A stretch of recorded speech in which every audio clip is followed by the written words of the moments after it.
This qualification becomes your global passport.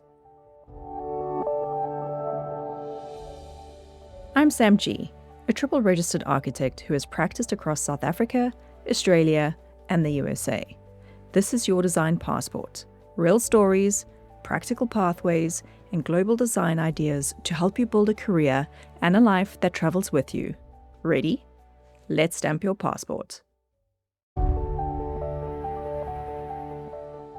Welcome back to Your Design Passport. I'm your host, Sam G, architect, global mobility mentor, and your guide to building a career that can cross borders. This is part 2 of our mini-series on how to become registered as an architect in South Africa. In part 1, we talked about high school subjects, studio culture, first-year chaos, and everything that forms the foundation of your architectural journey. Today, we move into the transformative phase: mentorship, your thesis, candidacy, logbooks, the PPE exam, and finally, registering as an architect. Let's dive in. Every architect has that one lecturer, the one who pushes you, frustrates you, inspires you, and ultimately shapes how you think. For me, that was Nico Buertus. Nico was tall, intimidating, and his voice echoed down the corridors like a warning bell. As a first year, he was terrifying, but behind that presence was a teacher with the biggest heart, someone who saw more in you than you knew to see in yourself.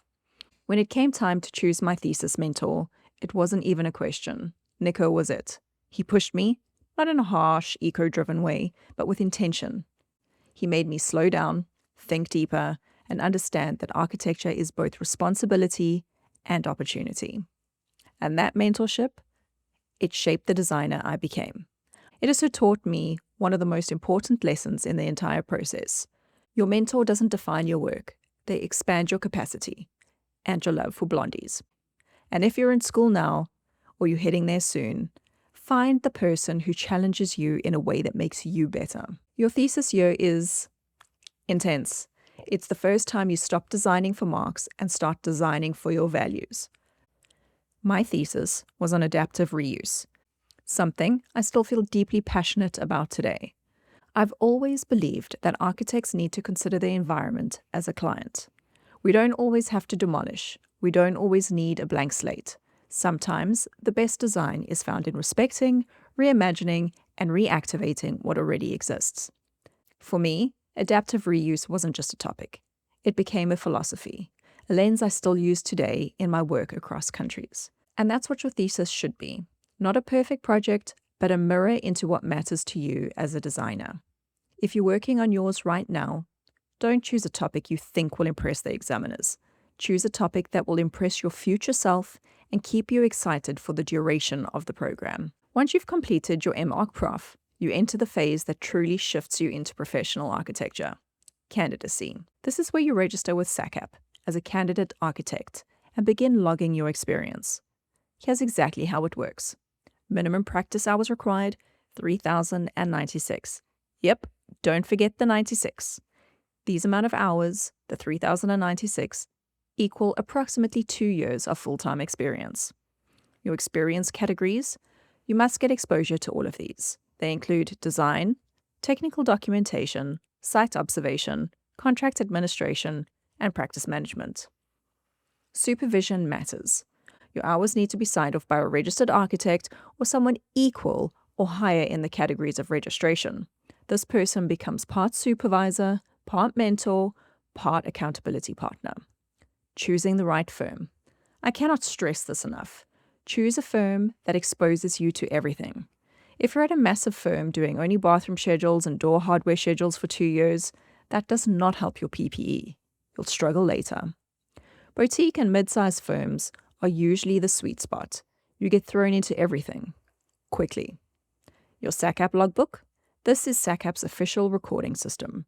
You'll track every single hour of your experience. And here's a tip. Don't leave your logbook until the end. Future you will want to fight present you. Track weekly, get sign-offs monthly. It does help that most firms use timesheets. Ask your supervisors for a copy of these for your records. This phase is where confidence grows, where imposter syndrome shrinks, and where you begin to understand the realities of practice. Clients, budgets, contracts, site delays, all of it.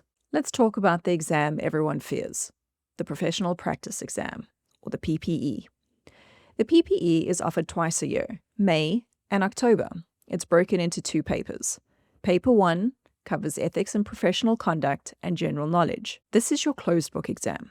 It covers SACAP rules, ethics, duties, responsibilities, professional behavior.